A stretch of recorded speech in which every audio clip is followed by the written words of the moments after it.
Hey everyone, it's Wolfgang. I want to talk about setting up a top sales culture in your company.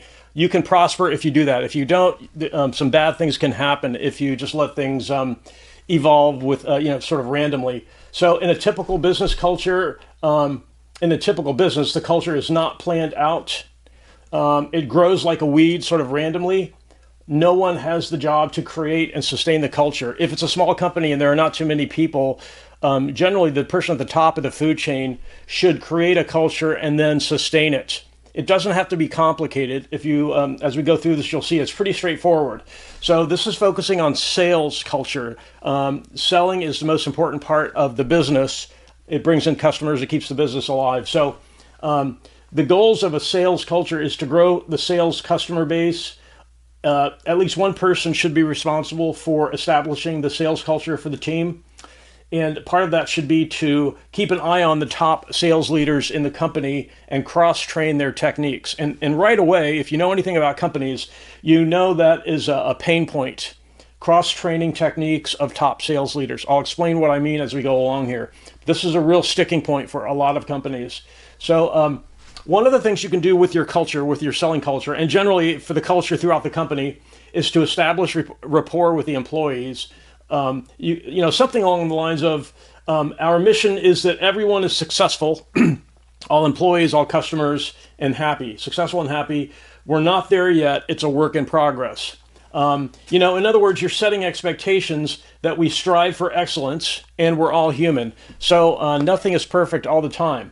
But you establish a culture and you let employees know that we do have things we want to accomplish. We need to be successful. We recognize that things come up and nothing is perfect all the time, but we do strive for having great sales, having a great company internally, and having very satisfied customers.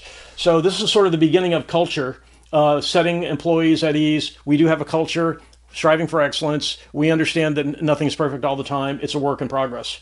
So my experience is that top sales staff don't like to help others. This goes back to the sticking point. Identify top sales leaders and cross-train their techniques. So a lot of those top sales staff members do not like helping others because they think that it undermines their value in the company. They see themselves as the rainmaker, can become true to some degree.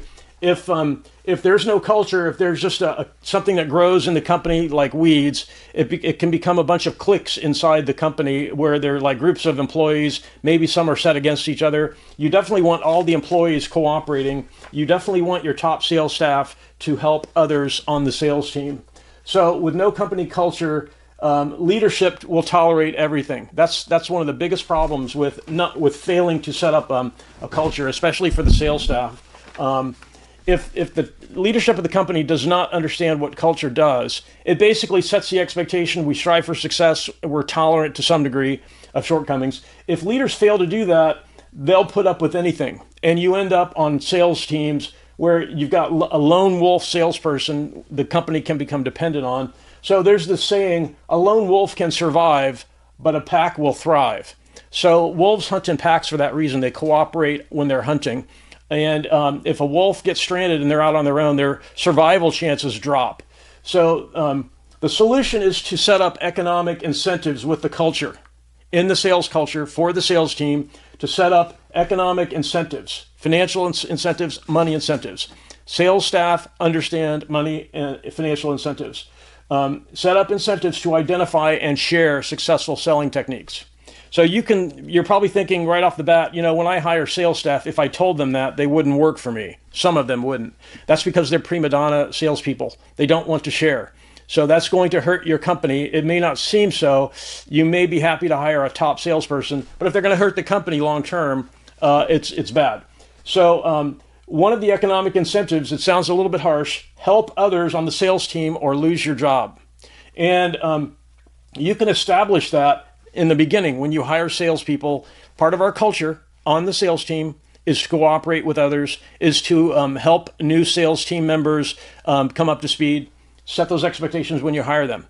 And if you establish at the time of hire that sales team members are expected to help other people on the team, then they'll take the job if they understand that, right? They'll come on board if they're okay with that. it is too risky for a company to rely on one or two salespeople. This is the same is true for a lot of things in business. If a company becomes too dependent on one particular vendor for creating their products, and the vendor goes out of business, the company's in big trouble. So it is too risky for any company to hire prima donna salespeople who could then leave or could extract, could hold up the company for favors or for benefits they shouldn't be entitled to. You don't want your top sales guys putting you over a table and forcing you to give them things because they're contributing the majority of the sales. You want to avoid that. You have to avoid setting up the sales culture so that you never hire these types of salespeople is important. It might seem at first glance that, yes, we need top salespeople. We'll put up with everything. That's very destructive for the team, for the sales team. There are ways to encourage, to economically encourage sharing by the top salespeople. As an example, I've seen this. The top sales members, if they help a team member who is lower in the food chain close a deal, they get a portion, they get a cut of the commission. So you have a top salesperson who is asked by the sales manager, could you please help this new employee with this customer? If that top salesperson helps them close that, they get a portion of the, they can either get a portion of the commission or they can get a ratcheting increment up of their bonus. You could tie the bonus of the sales team to how many times they help more junior sales team members.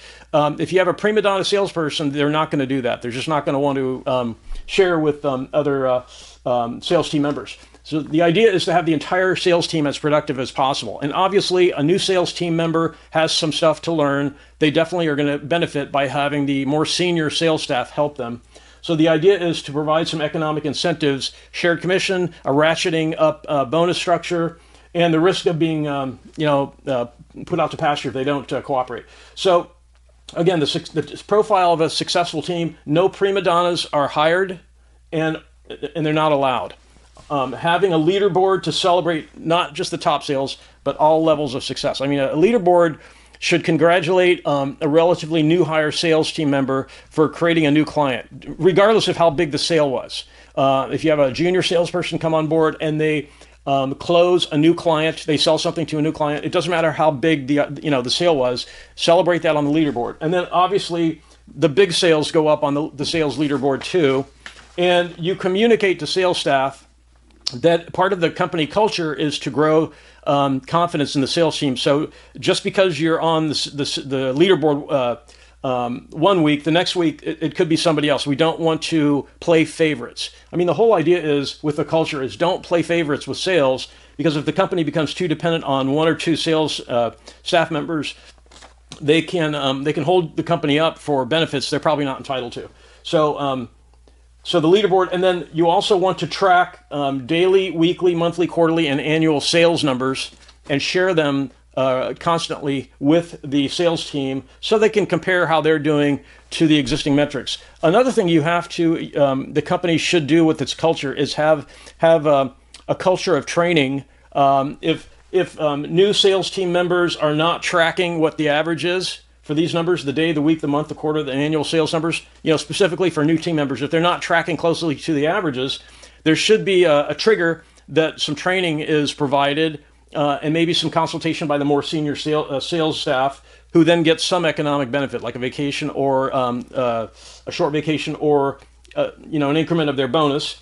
And then every morning having a success meeting where you only allow positive comments. So a 15 or 20 minute sales meeting each morning where recent events that are positive only, nothing negative, but only the positive things that have happened in recent days are discussed, are brought up at the sales meeting. And it's not a long meeting. It can be a stand-up meeting to make sure no one gets comfortable and wants to sit around and be lazy.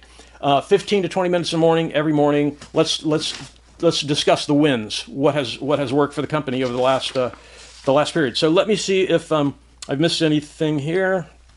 Okay, so if it should be obvious by now, but if a company fails to encourage cooperation, there won't be any.